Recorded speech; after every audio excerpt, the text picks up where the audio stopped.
তাহলে 1 নম্বর risk factor is তামাক। সবাই ভাবে ডাক্তারের কাছে এসেছি তাই বলেছে তামাকটা ছেড়ে দিন। শুধু তামাকটা যদি ছেড়ে দেন তাহলে you will get at least 30% of the benefit. Second risk factor is obesity, স্থূলতা। সেটা যদি কমাতে পারেন তাহলে দ্বিতীয় বেনিফিট। তৃতীয়, কোলেস্ট্রল ঠিক রাখা। দেখবেন এই ডায়াবেটিসের রোগীদের যে কোলেস্ট্রলের ওষুধটা না, সবার আগে প্রেসক্রিপশন ওটা বন্ধ হয়ে যায়, কারণ সে মনে করে প্রেশারের ওষুধটা জরুরি, সুগারের ওষুধটা জরুরি, কোলেস্ট্রলের ওষুধটা জরুরি না। তাহলে দ্যাটস দ্য থার্ড থিং।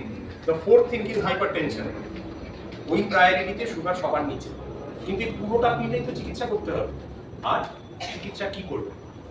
ও লোকে বলে আমার তো একটা ডায়েট চার্ট আছে, ওটা তো দেখি একদম ফাইলের মধ্যে বোঝা থাকে, একটা প্রিন্ট আউট অ্যাজ ইফ একটা আর্মি ব্যারাকের রেজিন। সকালবেলা উঠে 2 3 বিস্কুট বা ক্রিম কেকের বিস্কুট, কে ওটা আবিষ্কার করেছিল তা আমি জানি না, যে ওটাই খাওয়া হবে, ওটা সম্ভব না। তাহলে আপনাকে যখন ডায়েট নিয়ে আপনি কথা বলছেন, you have to talk about concepts of diet, যে আমার সারাদিনের ক্যালোরি ঠিক রাখার কথা। এখানে যারা সবাই বসে আছেন, দুটো প্রশ্ন জিজ্ঞেস করলে সবাই ফেল। সবার ধারণা মিষ্টি খেলে ডায়াবেটিস হয়, আনসার ইজ রং। সবার ধারণা রসগোল্লা খেলে সুগার বাড়ে, সন্দেশটা বোধহয় better, the answer is wrong. কেন বলছি? আমার total calorie is more important. তাহলে বাঙালির কোনটা সব থেকে বড় বিষ? তেল খাওয়া। আপনাদের প্রতিজনের বাড়িতে কি আজকে জিজ্ঞেস করবেন পরিবারে কতজন আছে, সেটা 2 দিয়ে ভাগ করবেন, সেটা হচ্ছে আপনার সারা মাসের তেল ঘি মাখনের হিসেব। 3 জনের পরিবার 1.5 লিটার তেল ঘি মাখন খাবো। এবার এর মধ্যে কোন কোন জিনিস হিসেবে আসবে? সুইগি জোম্যাটো যে খাবারটা আসছে সেটা আসবে, আপনার হাজবেন্ড বা ওয়াইফ কর্মক্ষেত্রে যে খাবারটা আনিয়ে খায় সেটা আসবে, বাইরে রেস্টুরেন্টে গিয়ে যেটা খাচ্ছেন সেটাও আসবে। এবার রান্না করে তো কাজে নেই, তাকে তো কিছু ইনসেন্টিভ দিতে হবে, তা নাহলে আপনার বাড়ির কাজটা ছেড়ে দিয়ে চলে যাবে।